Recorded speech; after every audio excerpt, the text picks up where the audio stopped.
Hello everyone and welcome to the video. Before starting, I would like to ask you to please subscribe if you enjoy and to hit the like button too, that way you can help me to start growing my channel. Now let's get into today's topic.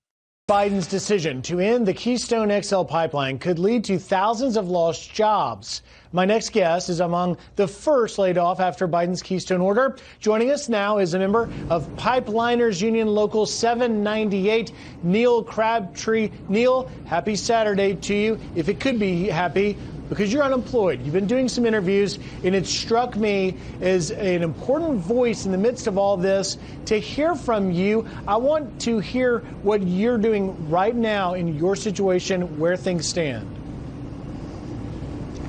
Right now, I guess I'm living the new American dream. I'm drawing unemployment, thanks to these radical energy policies that are being put into place by the job-killing Joe administration. I want to ask you, Neil, you may have heard in the last segment we had a member of Congress, Congressman Tim Ryan, Democrat from Ohio. He says it's time to move into the future. So what do you say to those not in your industry that say it's time to pick up and just move on to a different trade? Well, he talks about, the future, but to me in my industry, the future is looking a lot like the past. You haven't heard the words OPEC in the media in a lot of years, but you used to hear it every day. You're talking about countries that hated America, but they manipulated the oil markets, and the American consumers were willing to pay the price for it. And the men and women in my industry, we went to work, and we made this country independent, and now we're being crucified for it, it seems like. But like I said, the future is going to be a lot like the past. So when you hear from the Biden administration that there will be alternative jobs waiting for you, what is your response and what is your reality right now in figuring out what you're going to do? Well, I'm at the point in my life where I think it's too late for me to try to learn another skill. I've got a lot invested in the industry that I've grown up in, my retirement, my health insurance. It's hard to tell somebody, in the middle of life when you got a family and you got bills and you got mortgages to, hey, go find another job, because you don't start off at the top, you're starting off at the bottom. And I've looked at some of these jobs that they're talking about, and they're not the high-paying jobs that they're trying to portray. Some of these jobs are paying $14, $17 an hour. That's around the minimum wage that this administration is proposing. I'm not a minimum wage worker. What are some of those jobs, Neil? Doing that. Some of the ones you were looking at, like what are they doing? Well, they mentioned, solar panel technicians, windmill technicians. They said these are the fastest growing jobs in the country. Well, that's just not true. I've done some research on that. They're not the fastest growing jobs in the country. They're not there right now.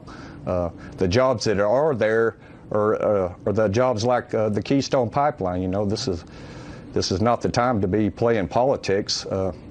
You're talking about kicking a man in a country when he's down right off the bat, start putting people out of work. I can't believe that somebody could do something like that.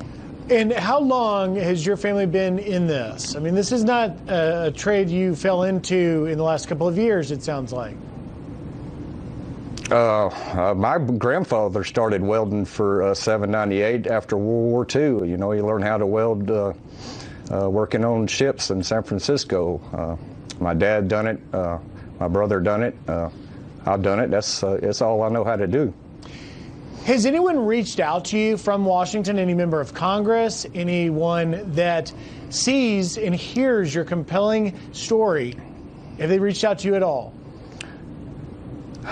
Not yet, but I'm hoping they will. We've got to do something about this, because if I was on the outside looking in at this project and the issues, I would want to know the facts, and the facts are this oil's already coming into the country by rail cars. TC Energy wants to move it by a pipeline, which, by the way, is going to be totally powered by green energy. So I think that's a win for the environment. A fact that I think that's not getting out there enough is that TC Energy also wants to commit another $1.7 billion in green energy projects for American workers. So that's another win for the environment. I can't see the common sense thinking of denying this permit for environmental reasons. It's just not true. Neil, in just the seconds we have left, the climate czar at the White House, John Kerry, was in front of the cameras this week. If you could talk to him and just say one thing to him, what would you say? Like I've been telling all the other people in this administration, tell the truth and give me my dang job back. I had a good paying job. I don't want to live off the government. Give me my dang job back. Thanks for watching. Please subscribe if you enjoy, and please leave a like and share to spread the information to others. Goodbye.